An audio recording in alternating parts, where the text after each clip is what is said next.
Voilà, c'est l'heure de suivre votre émission bi-hebdomadaire, le rendez-vous. Madame, Messieurs, bonsoir et très heureuse de vous retrouver pour le compte de votre émission, les rendez-vous. Les rendez-vous de ce soir sur ce plateau, nous allons échanger avec Monsieur Dieudonné Kandé, qui est secrétaire général du syndicat VTC, comprenez la voix du travailleur congolais. Avec lui, nous allons parler de l'actualité qui est encore accaparée par la sortie officielle de la plateforme Union Sacrée et ses retombées. Et pourquoi pas sur son savoir plus sur l'ère syndicat. Le 1er mai, c'était la journée internationale dédiée aux travailleurs. Voilà, monsieur Dieudonné Kandé, bonsoir. Bonsoir, madame la journaliste. Merci d'avoir répondu à notre invitation. C'est à moi, vous remercier. Voilà, d'emblée, que pensez-vous de la situation socio-économique actuelle en République démocratique du Congo? Merci pour votre question qui est très ouverte. La situation socio-économique du pays, à cet instant précis, à mon avis, peut être dépeinte qu'en la comparant à une autre situation antérieure. Mais ce qui est vrai, c'est quoi? Le social regroupe comme ça plusieurs thématiques. Lorsque nous allons parler, par exemple, de la paye, de l'emploi, de la sécurité alimentaire, c'est autant de considérations englobées par le concept du social. Et donc,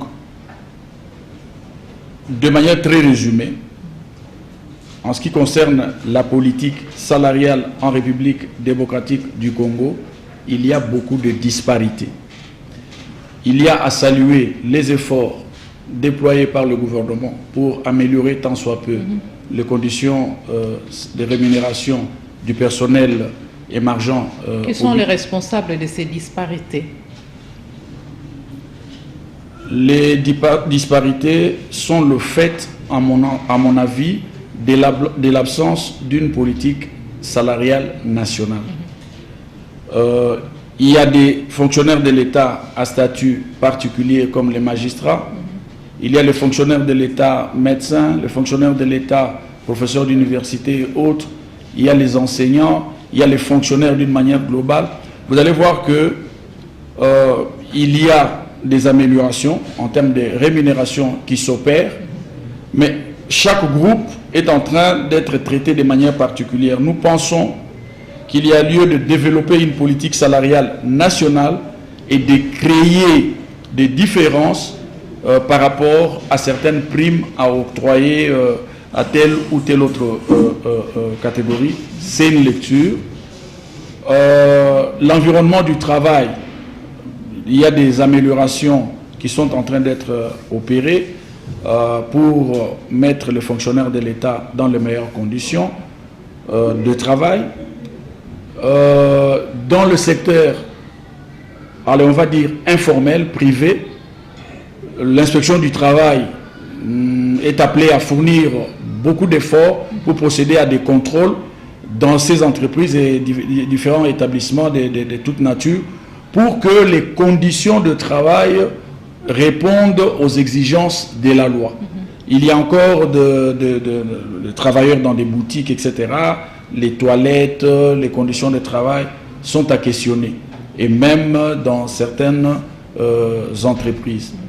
Les conditions de rémunération dans certaines entreprises posent également problème parce que le SMIC n'est pas respecté. SMIC étant compris comme étant le salaire minimum interprofessionnel garanti, en deçà duquel aucun travailleur ne devait être rencontré.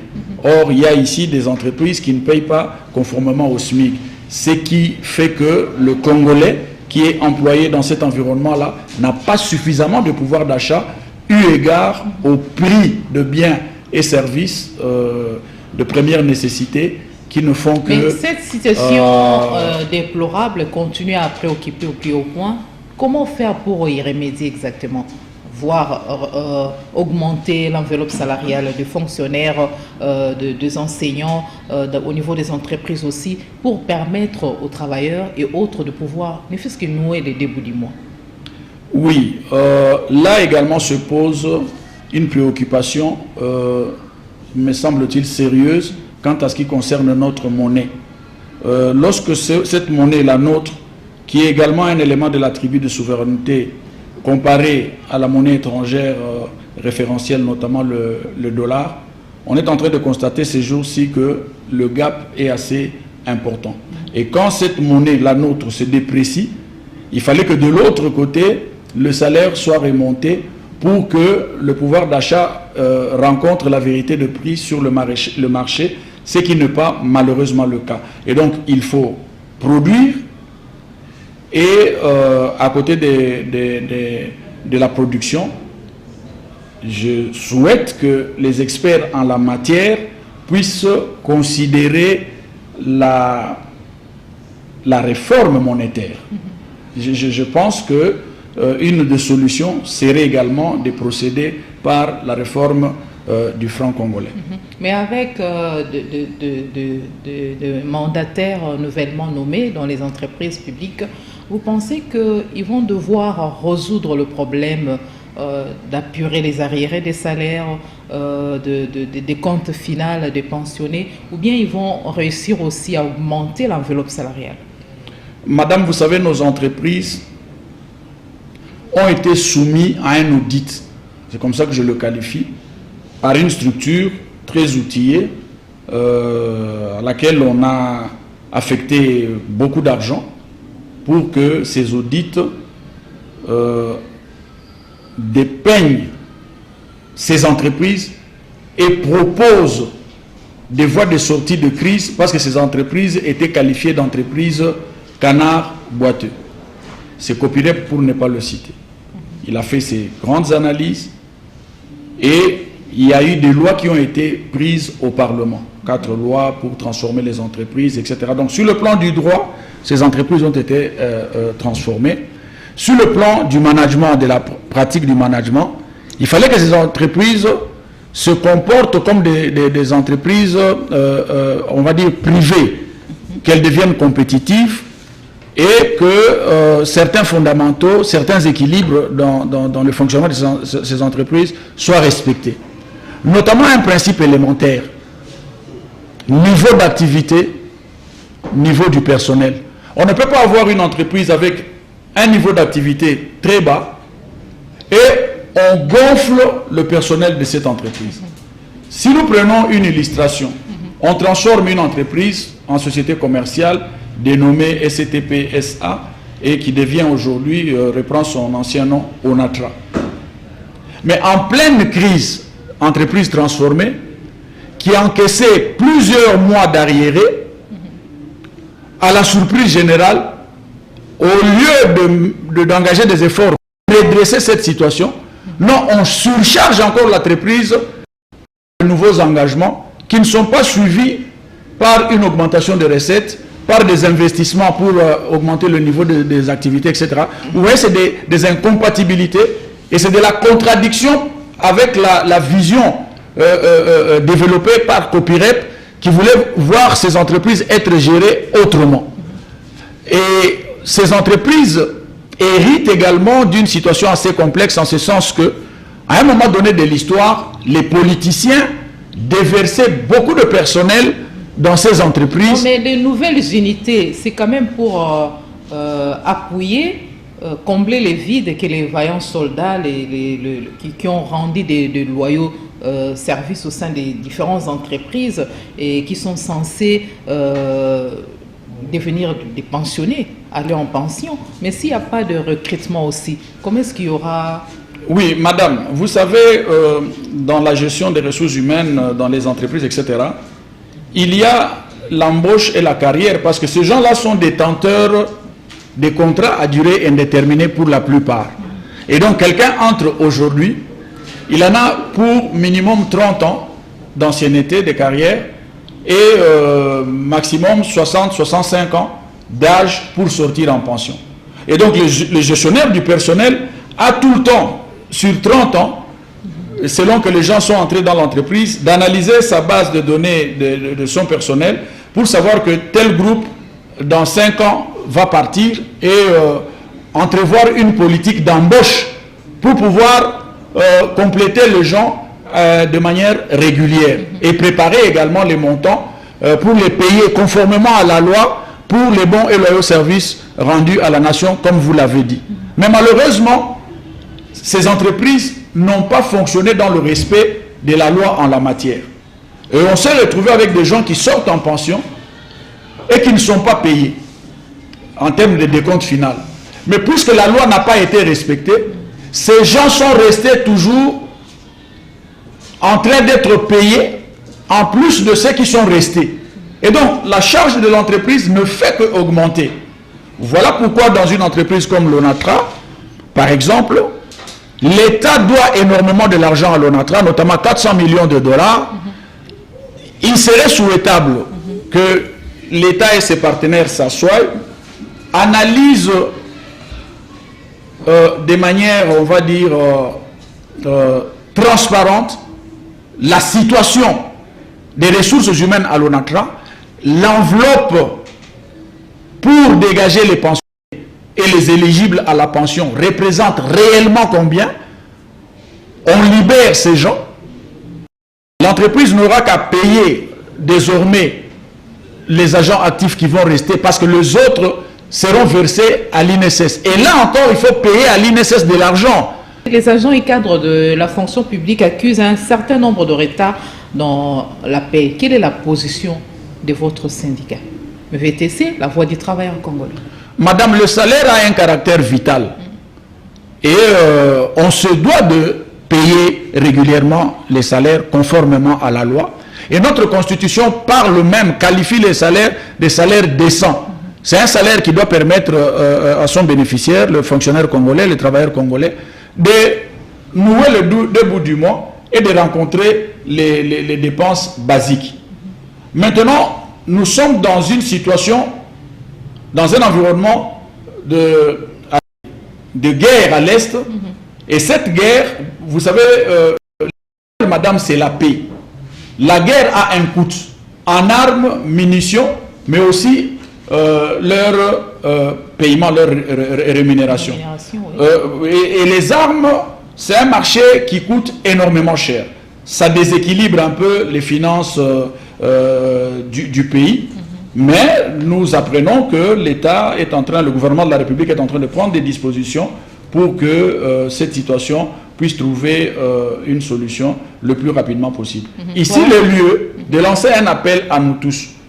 Madame, si le pays disparaît, nos émissions, nos églises, les travailleurs pour lesquels on parle, les entreprises, etc., disparaissent aussi.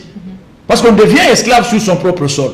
Et donc, le Congolais, nous devons prendre conscience que la priorité de priorité, c'est le retour de la paix sur toute l'étendue du territoire et particulièrement à l'est de notre pays qui est déstabilisé. À l'est de la RDC, nous allons en parler. Avançons mollo-mollet. L'IGF a dénoncé récemment le doublon et de nombreuses fraudes dans la liste des fonctionnaires du pays. Selon vous, à quoi est due cette situation? Bon, vous savez, il y a une nature qui nous colle à la peau depuis un certain temps, nous Congolais. On est champion dans l'irrégularité. Lorsque l'employeur n'arrive pas à bien rémunérer les employés s'arrangent pour se payer eux-mêmes. Oui, les gens sont en train de s'enrichir sur le gonflement des effectifs, etc. Et tout cela sur le dos de la majorité, sur le dos du trésor public. L'IGF a fait son travail que nous saluons, et d'ailleurs l'IGF, comme dans l'opinion publique nationale, est très bien coté. Il appartient aux autres structures, notamment la justice, de se saisir du dossier, et si les responsabilités sont établies, que les auteurs de ces actes criminels, des crimes économiques, soient punis conformément à la loi. Qui peuvent être exactement à la base de cette réalité? Ce sont des secrétaires généraux au sein des entreprises publiques? Je n'ai pas lu le contenu du rapport, j'ai lu le résumé du rapport. est-ce que l'IGF est allé établir des responsabilités individuelles? Je ne saurais pas répondre n'ayant pas lu le rapport, mais ce qui est vrai, c'est que ces actes ne sont pas posés... Mais vous êtes quand même à la tête d'un grand syndicat, le VTC, Voix de travailleurs congolais. Vous ne pouvez pas ignorer, vous n'êtes pas sans ignorer, connaître cette réalité, les auteurs de cette réalité. Mais je suis dans la réalité. Je dis que l'IGF a fait un travail que nous saluons. Je dis que je n'ai pas lu tous les rapports, à moins que vous vouliez que je vous dise que j'ai lu les rapports alors que je ne l'ai pas lu. Vous avez cité les secrétaires généraux. Je ne peux pas dire que les secrétaires généraux sont responsables de peur de tomber dans la diffamation, etc. Je dis que les auteurs de ces actes de crimes économiques, de fraude, que la justice fasse son travail, si les responsabilités soient établies, quels que soient les auteurs, qu'on le punisse. Mais aussi le lieu de lancer un appel patriotique aux responsables de l'administration publique, aux fonctionnaires de l'État, à quelque niveau de responsabilité, prenons conscience que si nous continuons à détruire nous-mêmes notre pays, nous nous enfonçons davantage. Il est arrivé le temps que l'ordre règne, que le respect des normes, que le respect des lois, le respect des règles soit une coutume dans l'exercice des responsabilités qui nous ont confiées à gauche ou à droite. Le monde célèbre le travail, c'est la fête du travail. Est-ce que cette célébration a sa place en République démocratique du Congo, surtout dans les entreprises publiques, chez les personnes qui travaillent dans des entreprises gérées par des expatriés ou qui ne sont pas bien rémunérés, qu'on sort. Cette célébration a vraiment sa place ici en République démocratique du Congo, la célébration du 1er mai qui est dédiée aux travailleurs. La République démocratique du Congo, notre pays, a ratifié les conventions internationales et en la matière, il a ratifié les conventions internationales de l'OIT, l'Organisation internationale du travail.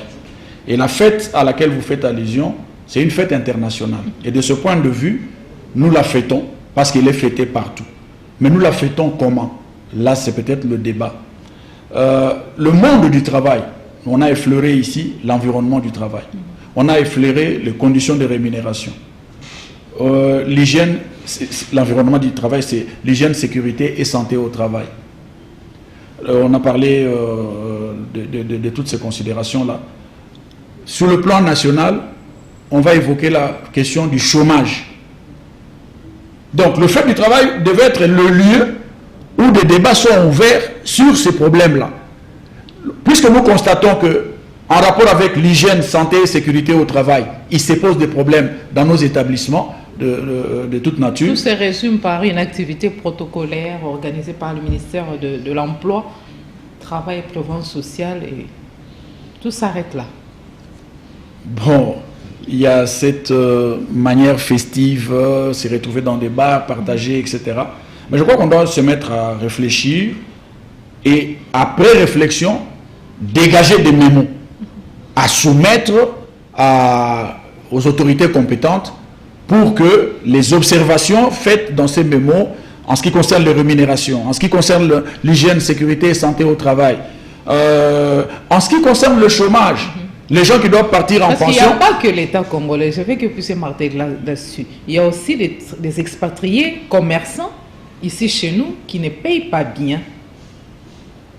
Exactement, c'est comme ça que nous avons dit que l'inspection générale du travail doit être une structure dotée des moyens en termes de ressources humaines et des moyens en termes d'outils de travail pour qu'ils soient déployés sur toute l'étendue du territoire, procéder par des contrôles. Est-ce que le SMIG est honoré dans telle entreprise privée ou publique? Est-ce que l'environnement du travail rencontre les exigences du Code du travail, les exigences des instruments internationaux de l'OIT en la matière? Ce sont ces inspecteurs, quand ils descendent dans d'autres pays, les employeurs se mettent en ordre, un peu comme la peur du gendarme. Quand on voit le gendarme, on se dit est-ce que je suis en règle, etc. Et donc, c'est un peu ça le rapport entre la tripartite, inspection du travail, c'est-à-dire gouvernement, les employeurs et les syndicats. C'est pour améliorer les conditions générales de travail. Et ça pose problème au pays. Et donc la fête du 1er mai, aujourd'hui c'est le 2 mai, bonne fête c'était hier, mais c'est tout le mois si on peut considérer comme les choses se passent. Les travailleurs prenons conscience que nous devons produire, les employeurs qui prennent conscience qu'ils doivent bien rémunérer leurs employés, et voilà, l'État congolais doit veiller à ce que les lois, c'est-à-dire que le code du travail, les lois sociales, les instruments internationaux soient respectés. Parce que quand vous lisez les lois, la Constitution, qui a 55 articles par là, droit de l'homiste, et dans le droit de l'homme, il y a le droit social. Le droit du travail est un droit social, il est inclus dans le droit de l'homme. Voilà. Si nous veillons sur ces aspects-là, les conditions de vie d'une manière générale des employés, aussi bien en privé merci pour cet éclairage, M. Dieudonné Kandé, en officiel. Vous êtes secrétaire général du syndicat VTC, la Voix du travailleur congolais, ONATRA. Le chemin de fer interhumain de la gare à l'aéroport d'Nchili devrait être réhabilité par la coopération japonaise. Qu'en est-il? Oui, madame. Vous savez, l'ONATRA a, entre autres objets sociaux, la mobilité des biens et des personnes. Et dans cette mobilité, il y a la partie chemin de fer interurbain, ici à Kinshasa. Nous avons par exemple une ligne qui avait desservi la gare et l'aéroport, une ligne qui avait desservi en son temps Ndolo et Kinsuka, et une ligne qui avait servi également en son temps Matete Bokassa, si je ne m'abuse. Puis il y a Kimwenza, gare centrale. Alors les Japonais avaient procédé par des études, etc. et avaient pris l'engagement à la demande de la République démocratique du Congo de réparer cette voie, gratos. Gratos. Et les Japonais attendaient que le gouvernement de la République, à travers l'ONATRA, pointe la variante telle que présentée par les Japonais, qui sera financée. Curieusement, ça fait plus de 2 ans, si je ne m'abuse, que cette réponse n'est jamais arrivée du côté des JICA, et donc la balle est dans le camp des Congolais. Mais imaginez-vous qu'il y a 2 ans, les Japonais avaient déjà la réponse. En 3 mois, ils terminaient déjà le travail, et toutes les tracasseries que nous connaissons à Tchangou là-bas, avec le taxi-bus, les transco, des efforts qui sont fournis pour aider quand même les gens, ça sera un peu allégé. Nous nous posons la question de savoir, gratos, mais pourquoi on n'écrit pas pour qu'ils viennent travailler? Et c'est idem avec un autre projet de réhabilitation au niveau du port de Matadi, toujours avec la coopération japonaise, gratos en plus. C'est-à-dire que quand ils terminent les travaux, ces activités restent en leur totalité des activités ONATRA. Mais nous sommes étonnés de constater qu'en lieu et place, on préfère procéder par des contrats qui me paraissent un peu flous, etc. C'est question des intérêts. Voilà, et donc le contrat, quand on le met à exécution, ce n'est plus l'ONATRA qui a le 100% du contrôle de l'activité. L'ONATRA se retrouve avec un pourcentage très réduit, en deçà de 50, en deçà de 30, pourquoi pas. Et ce sont les autres qui viennent avec... Or, avec les Japonais, quand ils font ça, l'ONATRA maîtrise et garde le 100% des activités. Et il faut que l'ONATRA, à ce stade, garde le 100% des activités pour lui permettre d'avoir de l'argent et dégager tant soit peu le personnel qui est déjà sorti en pension et c'est éligible en attendant que l'État donne à l'ONATRA l'argent qu'il lui doit. Mais il y a une question pour régler les questions d'investissement à grande échelle. Monsieur, il y a une question qui me vient en tête. Que devenait la créance de l'ONATRA évaluée à 400 millions? Oui, c'est-à-dire que sous la signature à l'époque du Premier ministre Matata Ponyo, il avait reconnu par sa signature que l'État doit à l'ONATRA 400 millions de dollars. Par des mécanismes de négociation, etc., qui se sont passés tels que ça s'est passé là, nous sommes réalisés qu'on parle plus aujourd'hui de 207 millions que de 400 millions. On se pose quand même la question de savoir où sont partis les 193. Parenthèse rapidement fermée, dans les 207 millions, on nous explique qu'on devait libérer 30 millions, et puis 30 encore, et puis 30 encore. Sur papier, on a vu circuler des papiers où on parle de ces 30 millions. Mais de manière palpable, on n'a pas vu entrer cet argent dans l'entreprise. ici le lieu d'interpeller... La corruption continue à gagner du terrain en RDC malgré les efforts. Non, on n'a pas vu entrer l'argent. Où c'est parti, y a-t-il activation? C'est autant de questions. Dans le poche des individus? Non, nous sommes encore dans les questionnements. Ok. Qu'on est clair, l'opinion veut savoir, et particulièrement l'opinion de l'ONATRA, qu'en est-il au-delà de cette considération où on nous doit de l'argent, enfin on doit à l'ONATRA, il y a également qu'à l'ONATRA des réflexions. Qui est censé répondre à cette question? C'est l'équipe dirigeante actuelle de l'ONATRA ou bien? Le gouvernement de la République, notamment le ministère du Transport, le ministère du Portefeuille, et pourquoi pas le ministère du Travail. Et probablement le Premier ministre et la Présidente de la République. Les responsabilités sont partagées. Les pouvoirs exécutifs. Mais aussi les mandataires de l'État, parce que si l'argent va entrer à l'ONATRA, il y aura certainement des signatures pour que cet argent rentre et qu'on puisse l'utiliser. Le lieu de demander à ceux qui dirigent, enfin, le pouvoir public, de faire en sorte que dans les échanges qu'ils ont avec les partenaires sociaux, qu'on ne puisse pas choisir les têtes des partenaires avec lesquels on veut négocier, alors que tous les partenaires, de ce point de vue-là, sont égaux. Majoritaires ou minoritaires, ils sont égaux parce que partie prenante. Et donc, c'est à quoi nous assistons. On préfère un groupe de gens qui vont, qui rencontrent, ainsi de suite, qui ne font pas du feedback. C'est contre la Constitution, c'est contre le Code du travail, c'est contre les instruments internationaux de l'OIT, c'est contre les us et coutumes dans le milieu syndical. Voilà. Dieudonné Kandé, vous êtes aussi de la société civile, un activiste de droits de l'homme, un défenseur de droits de l'homme. Qu'est-ce que la société civile joue comme rôle maintenant là, dans notre pays, pour qu'il y ait quand même un vent nouveau qui puisse souffler? Madame, vous savez, dans le fameux triangle dont j'ai toujours parlé, qu'il y a dans sa surface le peuple. Mais dans ces trois angles, il y a le sommet qui est constitué par le pouvoir.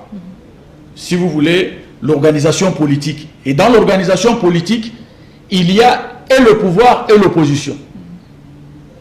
Il y a dans l'autre angle tout ce qu'il y a comme le monde des affaires. Et dans l'autre angle, c'est tout ce qui ne sont ni dans l'organisation politique, ni dans le monde des affaires. Ce sont les organisations de travailleurs, les associations professionnelles, les églises, etc. C'est ça qui constitue la société civile. Mais quels sont les rapports qui les lient dans ces fameux triangles? C'est servir la population. Mais on sert cette population comment? Il y a des textes et des lois qui existent, il y a la Constitution, il y a des codes, des différents codes, etc. Qui les met à exécution? C'est le gouvernement de la République à travers plusieurs mécanismes. Maintenant, la société civile veille pour voir si on respecte ce que le texte dit. Lorsqu'on ne respecte pas ce que le texte dit, la société civile tire la sonnette d'alarme. Il y a cet aspect de veiller sur la bonne exécution de la loi, la bonne exécution de textes réglementaires et autres. Aujourd'hui, on peut continuer de parler de la société civile, de cette société civile. Existe-t-il une société civile en République démocratique du Congo? Ce sont des sociétés civiles politisées et consorts. Et la société civile peut contribuer comment pour qu'il y ait des élections apaisées à la fin de l'année comme prévu, au mois de décembre, bien sûr? Oui, il y a dans cette société civile qui est globalisante, il y a des spécificités, des thématiques. Et là, vous abordez des questions d'ordre électoral. Que faire dans cette vision-là? Il y a d'abord l'aspect éducation électorale. Donc, le civisme électoral doit être enseigné à la population. Je veux voter demain. Je vote pour quoi? Je vote pour qui? Est-ce que c'est celui qui m'amène de l'argent que je veux voter, ou c'est lui qui est capable de porter mes desiderata auprès des décideurs? Opérer un choix judicieux. Voilà. Donc il y a cet aspect de l'éducation électorale. Mais il y a également que les élections elles-mêmes, c'est un engagement des parties prenantes, plusieurs parties prenantes, autour d'un consensus, c'est-à-dire la loi électorale. Et donc la société civile dans ces contextes-là veille à ce que la loi électorale puisse être respectée par toutes les parties prenantes. C'est cela notre lecture. Voilà l'actualité comme nous avons signifié tout au début de cette émission. C'est encore la sortie officielle de la plateforme Union Sacrée et c'est retombé. L'Union Sacrée a gagné son pari, vous trouvez, M. Dieudonné Kandé, au stade de Martyr, c'est le week-end passé. Bon, nous saluons... Autrement dit, que vous inspire la sortie officielle de l'Union Sacrée parce que vous êtes Congolais? Les acteurs politiques, c'est leur droit de s'organiser dans des structures et surtout qu'en prévision des élections, ceux de l'Union Sacrée ont préféré lancer leur sortie officielle le samedi passé pour annoncer à l'opinion nationale que nous sommes là, voilà nos objectifs, etc. Nous saluons. Mais le jeu démocratique, c'est aussi que c'est pour que les autres s'organisent à leur manière. Mais ce qui est plus important, c'est que ce jeu politique se joue dans le respect des règles afin que règne la paix et la concorde nationale. Un jeu politique qui a de la hauteur, un jeu politique autour de la poursuite du bien-être des citoyens congolais. Et dans le bien-être des citoyens congolais, la priorité de priorité maintenant, c'est le retour à la paix et à la paix totale à l'est du pays pour permettre au pays de s'organiser, être bâti et connaître le progrès social, le développement au mieux des intérêts de tous ces enfants. Voilà, les partis et regroupements politiques rangés derrière Félix Tshisekedi au sein de l'Union Sacrée ont démontré leur biceps. Mais vous ne trouvez pas que cette rencontre constitue un manque à gagner pour le pays? Je vais vous saisir, je ne parviens pas à comprendre manque à gagner, vous pensez à quoi? C'est une activité quand même d'envergure, ça coûtait beaucoup pour les trésors publics. Vous pensez que cet argent utilisé pour préparer cette activité du samedi au stade de Martyr, marquant la sortie officielle de l'Union Sacrée, devait être utilisé par exemple pour d'autres fins? Oui, madame, vous savez, d'abord, je ne veux pas glisser sur le terrain de l'argent qui est sorti des trésors publics. Il faut que j'en ai des preuves. Hein. Je vous dis sincèrement, je n'ai pas de preuves. Mais s'il est sorti de l'argent dans les trésors publics pour des activités privées, il y a un questionnement là-dedans. Mais maintenant, si les gens se sont... Pour réussir une activité pareille, quand même, ça nécessite beaucoup. Non, vous savez... Les dépenses ne sont pas les moindres. Vous savez, le nom m'échappe, mais il y a un musicien qui avait fait le plein de ces stades des martyrs-là. Je ne sais pas combien d'argent il avait donné aux gens. Avec beaucoup de sponsors qui l'ont épaulé. Ce qui veut dire aussi que l'Union Sacrée, ayant en son sein plusieurs partis politiques, chaque parti s'organise, invite ses membres, avec ou sans argent, c'est selon, et les membres, ils viennent. D'emblée, on ne peut pas dire on a sorti l'argent. En tout cas, il faut avoir de preuves. Et si tel est le cas, que l'argent est sorti pour des activités privées, ça pose un questionnement. Sortie officielle de l'Union Sacrée, une marée humaine a été observée. Est-ce que Félix Tshisekedi s'occupe-t-il de la survie de la population? Madame, à en croire l'engagement du chef de l'État et sa volonté exprimée, notamment engagement pour la paix à l'Est, avec ce qui se passe, il s'occupe de sa nation sur la question sécuritaire. Le déploiement dans cet environnement de guerre, précédé par un déséquilibre mondial à la suite de Covid, etc., a implémenté comme ça le programme des 145 territoires pour rapprocher tant soit peu l'état des communautés de base le plus décentralisées. C'est des bons signaux. Les débats sur la gratuité de l'enseignement visent quoi? Si on dit on a récupéré plus d'1 million d'enfants à l'école, qui n'était pas à l'école, quel est ses parents qui sera mécontent de voir que non, ses enfants étudient? On rétorque, il y a pléthore dans les écoles. Oui, mais ça permet qu'on constate qu'il y a pléthore et qu'on se mette à construire. Ça est en train de se faire. Voilà pourquoi la paix doit revenir, etc. Et donc, on peut y aller comme ça, amélioration progressive des conditions de rémunération, on a dit, mais avec le couac de la santé de la monnaie qui fait qu'on ne sait pas sentir c'est le bien fondé de cette augmentation. Ce qui fait dire en général que le président est engagé à apporter des solutions. Tantôt là, vous avez parlé de la guerre à l'est de la RDC, cette guerre qui devient un frein parce que toutes les innovations, toutes les bonnes choses sont arrêtées, stoppées ou n'arrivent pas à ralentir à cause de la guerre à l'est. Cette guerre qui bat son plein, elle devient interminable. Nous imposer. Elle devient interminable. Mais M. Dieudonné Kandé, qu'est-ce qu'il faut faire exactement pour arriver à mettre fin à cette guerre et permettre au pays de décoller? Il y a le patriotisme de chaque citoyen congolais, de chaque famille des Congolais. Il y a la professionnalisation de nos forces de sécurité et défense.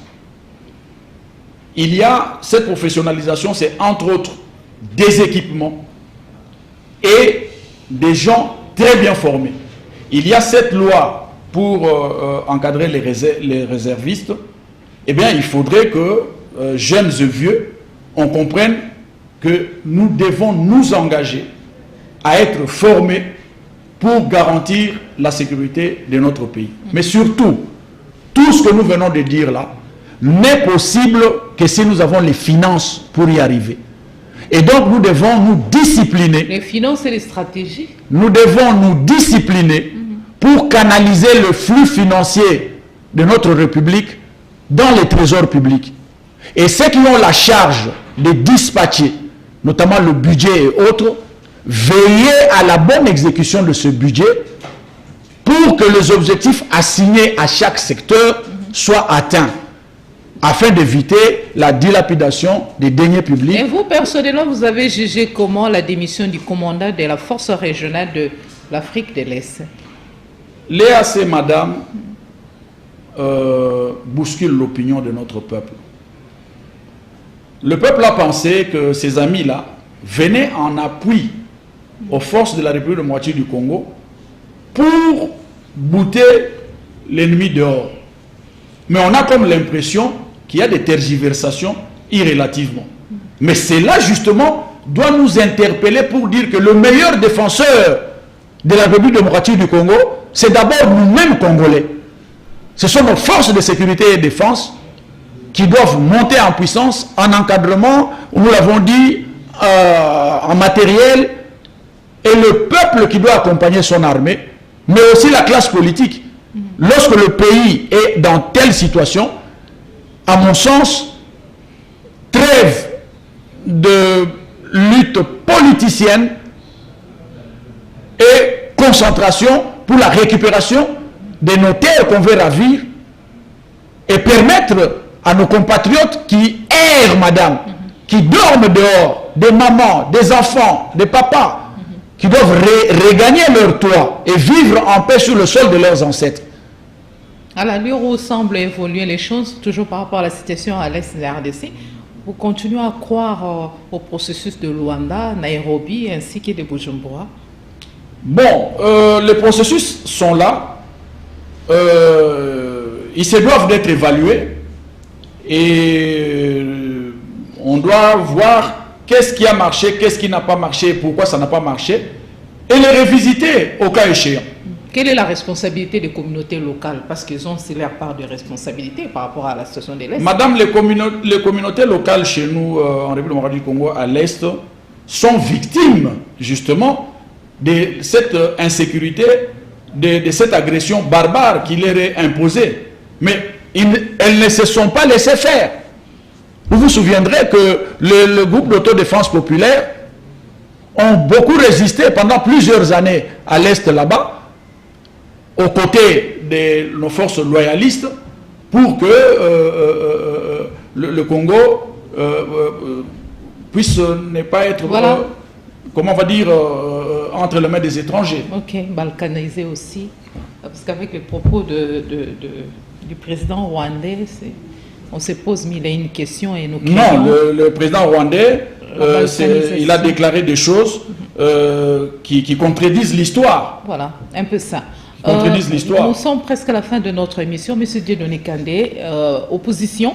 La réunion de l'opposition annonce une grande marche, sauf imprévu, le 13 mai prochain à Kinshasa pour condamner la vie chère, le processus électoral biaisé et la prise en otage de la Cour constitutionnelle. Et puis, la rencontre de leaders de l'opposition à Lubumbashi constitue telle une véritable alternance pour la République démocratique du Congo. Et ces mouvements de protestation ou un mouvement de marche prévu pour ce 13 mai, tout ça là, ça vous inspire quoi un peu de mots? Parce que nous sommes à la fin de notre... Mais l'opposition est dans son bon rôle. L'opposition est dans son bon rôle et c'est ça le jeu démocratique justement.